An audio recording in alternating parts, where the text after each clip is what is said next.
तुमच्या सुद्धा कपड्यांवरती अगदी असंच झालंय का? सिंदूरचा किंवा लिपस्टिकचा डाग आणि दुसऱ्या कपड्यांवरती पोट किचनला टेकवलंय की तिथे तेलकट डाग. मग कसं काढायचं बघा. तर जिथं तेलाचे डाग पडलेत ना, तिथं पावडर भुरभुरून अशा प्रकारे चमच्याने खरडून काढायचे, पण अलगदच काढायची. ड्रेसचं नुकसान होणार नाही याची काळजी घ्यायची. नंतर पुसून काढायचं.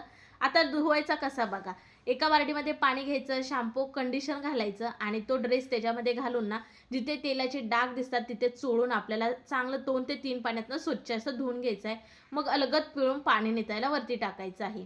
नंतर बघा जिथे डाग पडले तिथे बघा घरामध्ये आपलं कोलगेट तर असतं. कोलगेट 2 वेळा लावून इथे मी बोटाने चोळले. नंतर एक अलगद ब्रश घेऊन त्यांनी सुद्धा घासलं. तर अंगाला आपण जी साबण लावतो ती लावून आपल्याला अलगद घासायचं आहे, म्हणजे तिथला डाग नाहीसा होतो. 2 ते 3 पाण्यातनं स्वच्छ असं धुवून पाणी निथळायला ठेवायचं आहे. मग सावलीमध्ये आपले ड्रेस हे सुकून घ्यायचे आहेत. आहे का नाही एकदम सोपी पद्धत कपडे ड्रायक्लिंग करण्याची. तेही ₹1 खर्च करून तुम्ही सुद्धा करून बघा.